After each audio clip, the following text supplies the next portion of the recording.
This one's a bit more serious for YouTube. Yes, it sort of touches on several subjects that are going around in the sort of common vernacular or the zeitgeist flavour of the moment. Yes, it is. And, well, I'm just going to play it because it concerns one of my contemporary heroes, Posey Parker or Kelly J. Keane.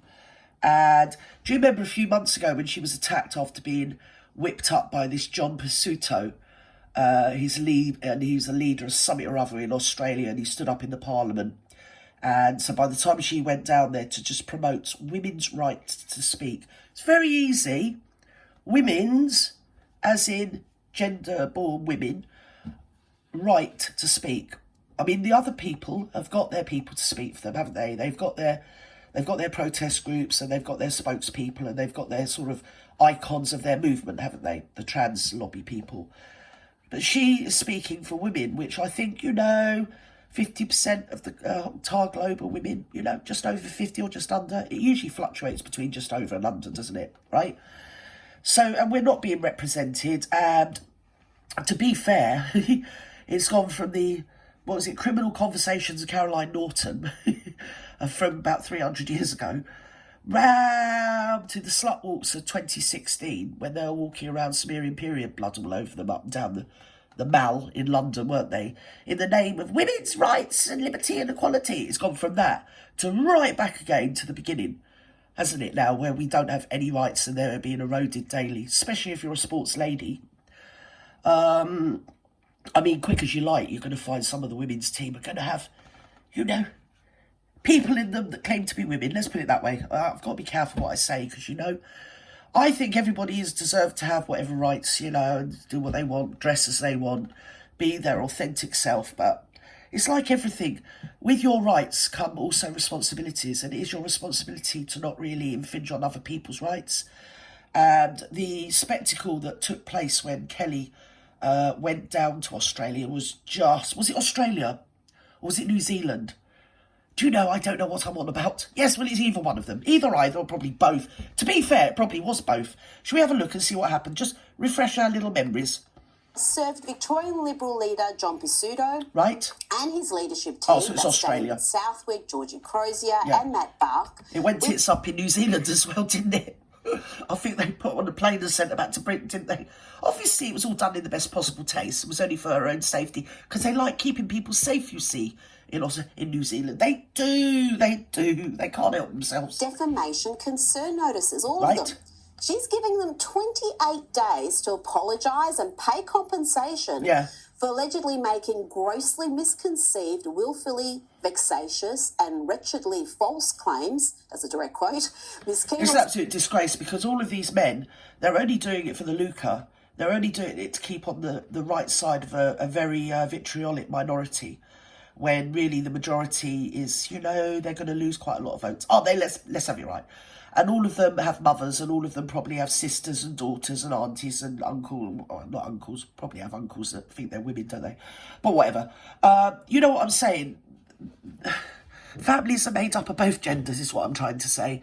And all these people that stand up and defend a vociferous minority, I mean, it's like that Sarah Jane Baker that Sean Atwood always has on, who I had quite a lot of time for. I thought he was quite a bit of a character. And then it transpired that the guy's a lunatic and he was calling to punch women in the face. I mean, can you even imagine?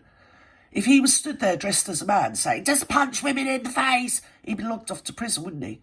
But where he's got a frock on, it's completely okay to incite violence, isn't it? To cause harassment, alarm and distress. But he lived to tell the tale, because it's all under the umbrella of what's called the I'm going to call it the vitriolic trans lobby, who have all got they're misogynists of the highest order. They literally hate people. They hate, especially people that speak sense. I mean, if I had a daughter, I wouldn't want her going into anywhere where there's men, And I don't know how many women have been made pregnant in prison by other women. Do you get me, capiche? And we're not allowed to say, actually, they were men. I don't know whether I'm even going to get away with doing this, but I just think everybody should have rights. And the other thing I want to say, well, I've got you here, VTubers, is Kelly J. Keane, she goes on a lot about women's rights, but she also goes on about her concern for the what's happening with young children and having their sex changes and everything. And if you go on here, because I've studied the show, well, most of my 6 decades I've been around, obviously not all at the same time, because I'd be a manic depressive by now. But yeah, it's one of my areas that I've studied amongst a lot of other historic areas. And you will find that during the, was it in Auschwitz? Yeah, I think it was in Auschwitz. Under Mengele, he was doing experiments on children to see if he could change their sex from one gender to another. So, you know, it's been a long train coming, that sort of thing. And we do really have to realise, and I know I'm going to get it in the neck for saying it, but you've got to remember that that horrible little German corporal and his merry band of bleeding homoerotic ne'er-do-wells who used to prance around in Hugo Boss, they were socialists. Admittedly, they weren't very sociable socialists, but I mean, you know, they meant well. They did. They couldn't help themselves.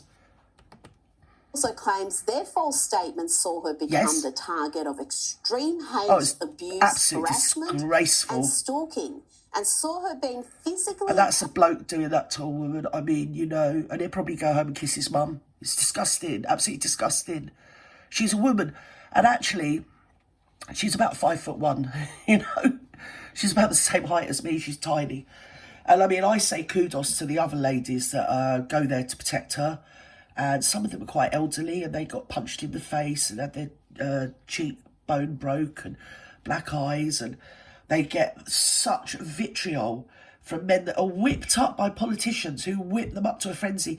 Because once you can dehumanise people, it's quite prescient that I've brought that horrible little German fellow into it. You know, that horrible little corporal used to get himself about place in the 30s in Germany. Do you remember that one, Capiche? He couldn't stay at home. No, he always had to keep moving into other people's houses, didn't he? Yes, he did. He didn't care.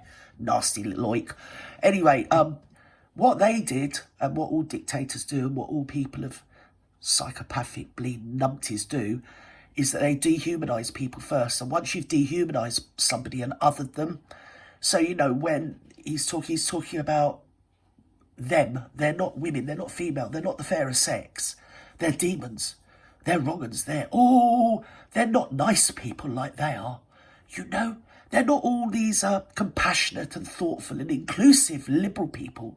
No, they're those horrible people over there, forgetting actually that they're not, they're just bleeding women. They're me and you and everyone, you know, our mothers. Well, not mine, because obviously she's well dead, but I mean, you know. Parked and placed in life-threatening danger at a Let Women Speak rally in It's disgusting. Look what they did. And this was all whipped up by the rhetoric of this politician, John Persutto.